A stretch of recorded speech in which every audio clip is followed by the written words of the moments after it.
L'aube du nouveau roi. Le film s'ouvre sur la présentation du lionceau Simba, fils du roi Mufasa et de la reine Sarabi, à tous les animaux de la terre des lions. Le jeune prince est destiné à régner. Son oncle, Scar, jaloux de ne pas être l'héritier, complote pour prendre le trône. Il manipule le jeune Simba, exploitant sa curiosité et son désir de prouver sa bravoure. La tragédie de la gorge.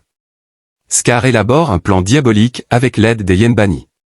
Il attire Simba dans une gorge et fait fuir un troupeau de gnous, créant une panique générale. Mufasa se précipite pour sauver son fils, y parvenant de justesse. Cependant, alors qu'il tente d'escalader la paroi de la gorge, Scar le trahit et le jette dans la mêlée, provoquant sa mort. Scar persuade ensuite Simba que c'est lui le responsable de la catastrophe et l'exhorte à fuir et à ne jamais revenir.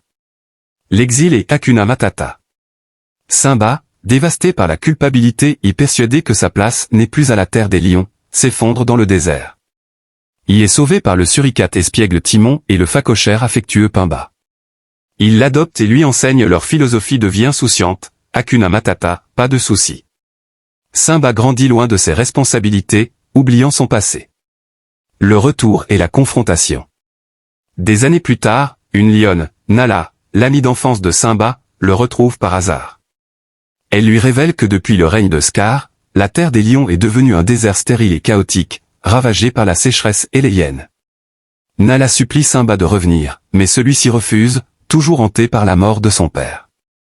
L'esprit de Mufasa apparaît alors dans les nuages et rappelle à Simba qui il est et qu'il doit prendre sa place dans le cercle de la vie.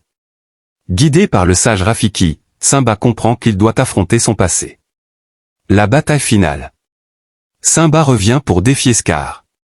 Lors de la confrontation finale, Scar, sûr de sa victoire, révèle fièrement à Simba qu'il est le véritable Me.